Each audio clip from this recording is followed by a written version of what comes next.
Alrighty. Good morning, guys. Good morning. Good morning. Happy Monday. And that's it. There goes the window for the Baltimore Ravens. Has officially closed here in this Lamar John Harbaugh era because this is not working out. I said yesterday that I was going to know after the game if we lost exactly what's wrong with the Ravens, like what do we need to do moving forward.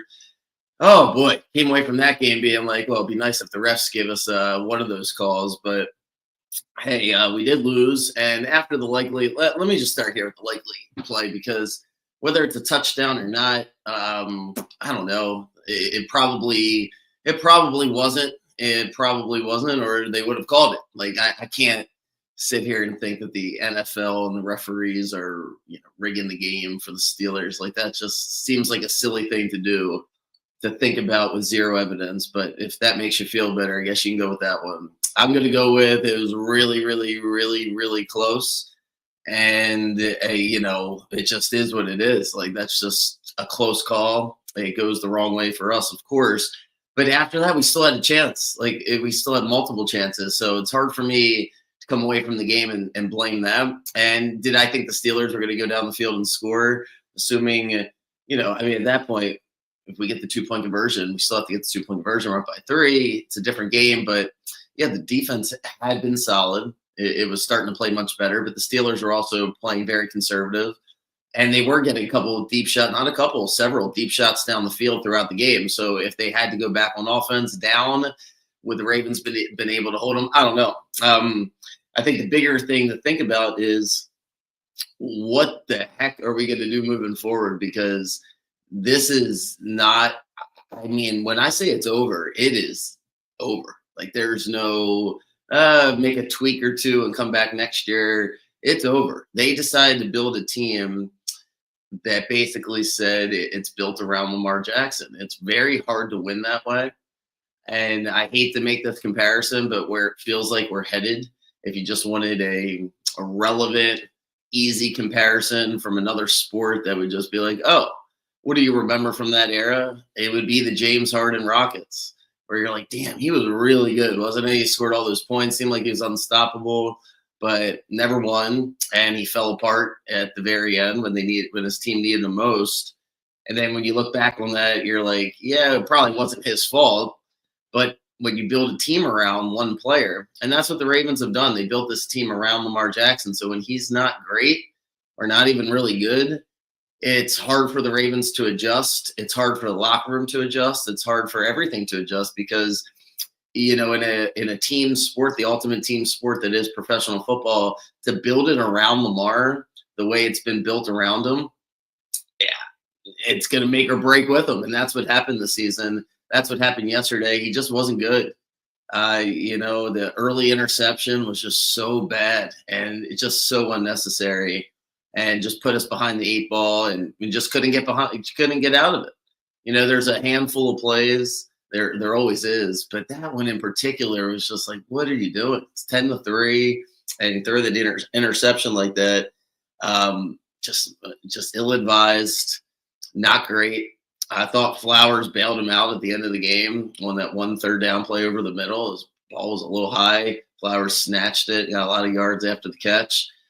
And, they couldn't really, obviously Bateman dropped the ball. I'm aware of that. Andrews showed up with a big 0. You can argue about the weapons, but at the end of the day, the weapons are what they are. Lamar's got to overcome it. Lamar's got to be better. I was proud of the way they ran the ball, especially at the end of the game on that drive that ended up with likely not getting the touchdown. It was nice to see Henry. They stuck to the run, even though they were down by 5. It would have been nice to just come out of that game and been like, you know what, the Steelers played really well. Rodgers made some big throws, but they found a way to win. When you find a way to lose instead, and you take the big picture of what this is, it feels like it's over. It really does. I can't find the silver lining here at all. The way they lost feels like it's over. It just feels like, oh my God, like that's, if Lamar's amazing and we lose, then maybe it's a tweak here or a tweak there, but it's just really bad. Lamar is he's impossible to figure out. It's really frustrating as a Ravens fan when he's your best player because you have no idea what's going on with him. The way he communicates, you just have no idea. His body language, you have no idea. His personality is there's nothing wrong with him. You just don't really know him that well. So everyone has these strong opinions or wants to jump to these conclusions with so much little evidence, except what you see when he's actually on the field, and it just hasn't been good. Why?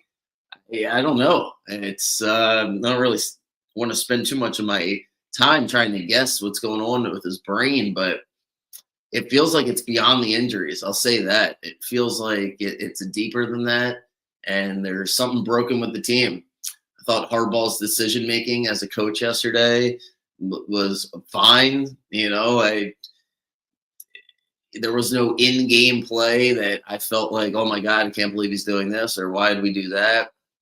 I thought we could have gone for the 2-point conversion. I would have. You can argue about it because it ended up not really, it wasn't going to be a factor at the end of the game. It would have been one extra point. We still would have been down by 4 needing a touchdown. So it didn't technically matter. You could argue about that one. But, maybe he wanted Luke to see the ball go in after he missed the last one. I don't know. I feel like you're nitpicking there. But overall, big picture with Harbaugh, the team's not good enough. The team should be better than it is. And whether you're going to move on from him, whether you want to move on from Lamar, whether you want to move on from both of them, something's got to give because you're not going to be able to just run it back with the same team next year. Guys got to get paid. The offensive line and the defensive line, where the Ravens are supposed to have the identity, and then I'll shut up and get ready for the rest of the games. But the Ravens' identity is supposed to be on the offensive and defensive line. And every company has a brand. Every, business wants to be known for something. And Baltimore Ravens football was always going to be known for running and stopping the run. It's how the franchise was born. And it's how we won a championship. It's the type of Super Bowl in 2000 that makes everybody proud to actually be a fan of this team. It's, it was a fun team to root for, because it was a identity that was easy for Baltimore people to recognize. Play hard, don't give up anything. No matter what, don't give up an inch. That's the motto, right? So in the run defense yesterday, you can't get to the quarterback and Rodgers is running around. It's like, what the hell am I watching? So it's a frustrating game. And for Lamar to not be able to bail us out basically means we have to rethink everything. So that's where I'm at with the Ravens. I don't have anything real positive to say as I go through the rest of the games. And as I'm saying all that, the Ravens are like plus 170 to make the playoffs. So they could still make the playoffs, but I certainly won't bet on it. All right, let's go through the games here because finally got on track yesterday. Sticking to betting on the Seahawks. Maybe I'll just do that every week to finish out the rest of the year because the Seahawks look amazing. So I'll start with the Seahawks. That was the first win for me yesterday. Seahawks were great. Seahawks dominated the Falcons. I think that's going to be the team I got the most right by the end of this year because I had Falcons winning 5 games this year. I think their over-under was close to 8 or 9. Like the Falcons suck. I know they lost the quarterback, but they just stink. They completely blew it. I don't know if they should have hired Belichick based on what happened in North Carolina, but certainly hiring Raheem Morris and running it back with the GM, whatever his name is, not doing a great job. Falcons terrible. Seahawks are really good. They're going to get a chance to put the nail in the Colts' coffin next week, basically, as they get the Colts. And the Seahawks are battling here for the 1 seed. You would think it would really matter with the makeup of the team, except when you look at the fact that they love playing on the road. So if I'm the Seahawks, I'm comfortable playing everybody. I don't know who the best matchup is, but I don't think there's like a terrible matchup. Whereas there's other teams, as we'll get through it, where they're like, yeah, they don't match up great with this team or that team. The Seahawks, I'd have a hard time seeing them lose to anybody, really. The question is, can they put 4 games together with Sam Darnold? And it'd be nice for them to get the 1 seed to limit it to 3 games. So Seahawks win, dominant. They're rolling. The Titans-Browns cost people gazillions amounts of dollars because every under tease completely gets blown out of the water. The total's 33.5, and it's 31-29. So that's the go figure NFL game of the day. as Cam Ward and Shador are, battling it out down there in Cleveland. Barely saw any of the game, so I would have taken the Titans, but it was a stay away game for me.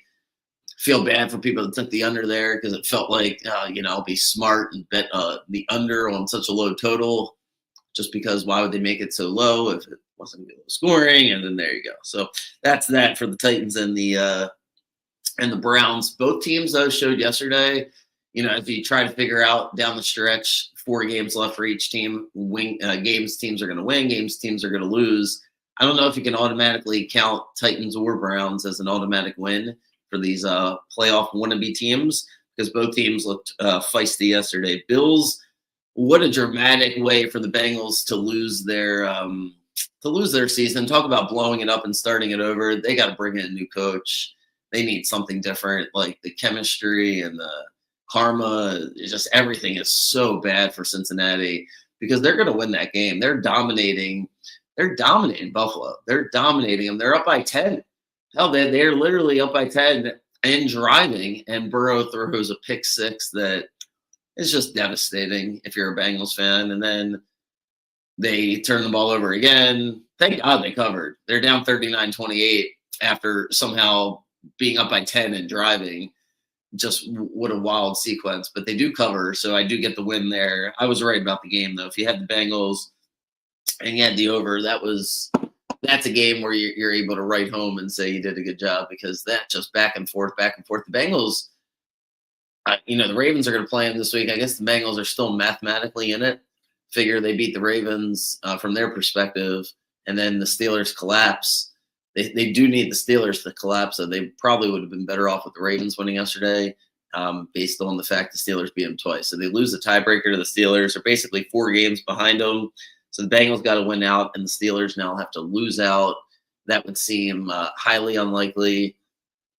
The Ravens-Bengals game next week is you figure it out, because I don't know what the motivation is for the Bengals after that game. Just devastating loss.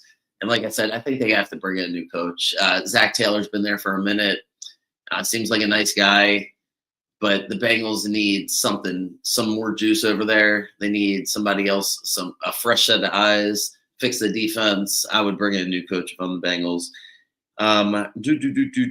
Yeah, I wish I would have taken the Saints yesterday, because I flirted with taking them. I knew that was the game where, the Bucs just are not playing good. They really, sometimes you just want a team to snap out of it.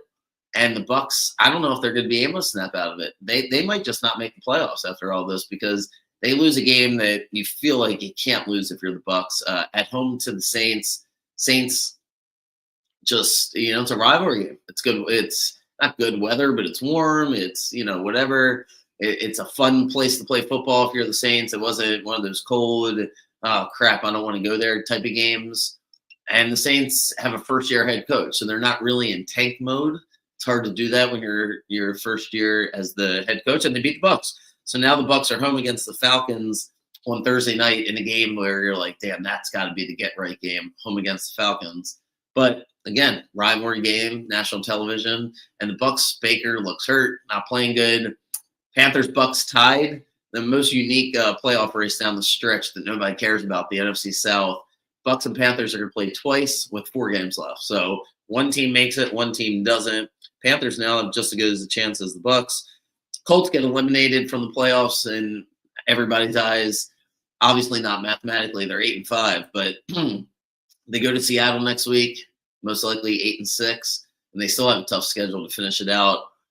And they lost Daniel Jones yesterday, and I don't know if it would have made a difference because the defense just died there as Jacksonville rolls. I don't know what to say about Jacksonville. Just thank God I didn't bet against them yesterday. I would have taken the Colts if I had to. Jacksonville is an enigma, but they're playing good right this second. So maybe it's for real. I'd like to see a couple more games. They're home against the Jets. Then they play the Broncos. That'll be the game where I think it's at Denver. So I'd like to see that game before I pass judgment on the Jaguars. Vikings destroy the Commanders. I think I saw one play of this game. I don't know if that could have even just been like a random highlight that I remember. I don't know, but McCarthy, the Vikings win. it doesn't really matter. But the Vikings do win, so they beat the Commanders. That's all I got for you on that. Dolphins are going to try to be. I should take the Dolphins. I want to take the Dolphins. Stayed away from them because I didn't want to take bad teams, as I said yesterday. Dolphins roll the Jets, and now they play the Steelers on Monday night. Where let's just say if the Dolphins win that game, they're alive. They'll be 7-7. I have no idea what the tiebreakers are. I didn't spend any time thinking about it from a Dolphins fan's perspective, but they can win. I mean, beating Pittsburgh wouldn't be the most shocking thing in the world, and they're playing good. It was the Jets, but Dolphins win. They're still alive. And Rams destroy the Cardinals at 4 o'clock. Glad to stay away from it. I think I was leaning both ways, to be honest, but I probably would have taken the Cardinals.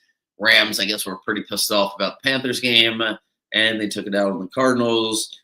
Excuse me. I don't know how to describe this Bears-Packers game, except I know the Bears. So if you watch the game, it was a great game. Comes down to the very end. But the main thing I took away was, and I think this would be where I would bet, the Bears look great in a losing fashion. Like a lot of things to like about the Bears. But I look at the schedule. It's a tough schedule. I look at the NFC. I wonder if that was the type of loss. They got the Browns. I think it's this week. They better win that game because I wouldn't be shocked if the Bears somehow miss the playoffs. Somebody's got to miss the playoffs when you go through the NFC. If you just want to go one team in the East, one team in the South, you got the Rams and the Seahawks, so that's 4. You got the Niners there. And if you give them 5, then you only got 2 out of 3 in the North. And if you want to put the Packers in for 6, I'm not ready to say the Lions can't catch the Bears.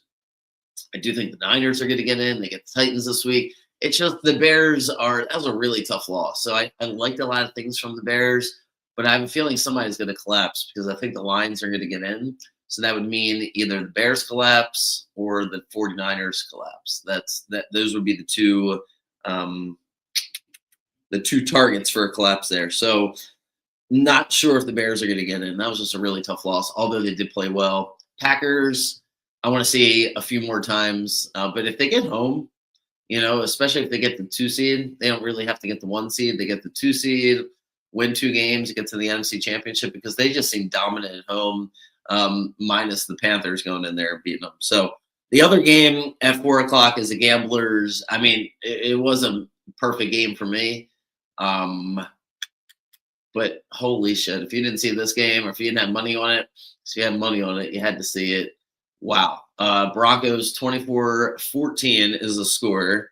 The game's basically coming down to the end. The total's 38.5, and it's 10 points. You can't make this up. I know why people think the games are rigged, but they're not rigged. You just got to watch the games. But holy moly, if you wanted evidence, if you wanted to argue the other side, I guess this is the game where you can't make this up because the Broncos could have kicked the field goal. And if they kick the field goal to go up 27-14, then it pushes the total over, but the Raiders obviously won't cover. They decide not to kick the field goal, of course. Peyton goes for it. They don't get it. Now the Raiders going down the field. The game's going to end without the Raiders scoring. It's pretty much over. Then the Broncos get personal foul, delay game, some penalty. I'm halfway watching because I'm watching the Packers-Bears game. Next thing you know, there's 5 seconds left. And the Raiders are trotting out for a field goal, hoping that there's 1 second left. They do an onside kick. I get why they did it. But there's $1 zillion on the line now because everybody's betting all these games. And everything's going to change right there. It's the Broncos either going to not cover, and the Raiders are going to cover. The Broncos over the under. It couldn't be more. I can't believe this is happening here on 1 kick. So me having the over for the game, it works in my favor. I just that's a really tough loss if you had the under or if you had the Broncos because at least the over was on pace to go over for at least most of the game. But the Raiders really were you didn't see a pathway for them to cover, and then that happened. So tough loss there if you had the Raiders. Woo! And then I guess the best way to end this thing tonight or this morning is I guess the Chiefs are done. I mean, you had to watch it to believe it, but let's see, the coaching, the quarterback, the tight end. Like it had all three of them yesterday. They all get blame. Andy Reid goes for it in inexplicable fashion. 10-10.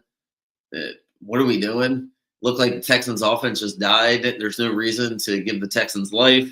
So he makes a bad decision. Mahomes certainly wasn't great yesterday, to say the least. So he has his moments. And then the game ends on a Kelsey interception, right? Because Kelsey drops another pass. I don't know how many he's done this year. So whether you hate the Chiefs, you bet against the Chiefs like me last night, or you're just a suffering Ravens fan here for the past 7 years, I think they're done. It'd be nice, the Chargers win today. It feels like that is the last pathway in for the Chiefs, is to get that 7 seed away from the Colts and away from the Chargers, because the Texans look like they're headed in. Jags are headed in. 1 from the north, 2 from the east as the Bills and the Patriots get in, and then the Broncos are getting in. So that last spot is there for the Colts. It's there for the Dolphins. It's there for the Jaguars. Technically, it's there for the Ravens as a wild card, and it's there for the Texans. It's there for the Chiefs. But the odds, right? I hate looking at the percentages because I always think that's silly, but at least the odds here are overwhelmingly, after yesterday, even if the Chargers do lose tonight, Chargers are still probably favored to get in. And, the Chiefs are going to play the Chargers next week. And regardless, the Colts are still there, but there's still a pathway for the Chiefs. They're not completely finished, but now you have a new team in there like the Dolphins, who they're tied with. So you got to think about them. And like I said, you still could get 2 from the north. It's not completely over with. But what happened last night is it felt like the Chiefs were done, because all those things I said about the Chiefs and tiebreakers, this, that, and the third, they would have to win out. They would have to win the next 4 games. And after last night, how could you think that's going to happen? On the flip, I thought the Texans were a legit Super Bowl contender before the year. Now I'm 100% convinced of that, because they're just going to get better here on offense the next 3 weeks. Like, they can't get much worse, to be honest. They're hitting a couple deep passes. Stroud is trying to get back in rhythm. It was cold yesterday. His stats weren't great, but there was a couple flashes, and that defense is really good. The AFC is really weak. If you want to bet some future bets on the Texans, you should start doing it now. They have a pretty soft schedule at the end of the year. And even if they're on the road, they have the type of team where I wouldn't be shocked if they can make a Super Bowl run. Okie dokie. I think that's it for me. I don't know what to make of this game tonight. You might only see 1 bet or 2 from the Eagles-Chargers from me, because the Eagles seem to be you can't figure them out. What they did on Black Friday to the Bears was ridiculous. Not showing up at all, but the Chargers are banged up. Herbert's banged up. Looks like he's going to play. It's going to be a great game. I just don't really have too strong of an opinion right this second. So that changes. I'll certainly put it out there. And yeah. All right. Good luck on your bets. I'll see you guys Thursday, and have a good day.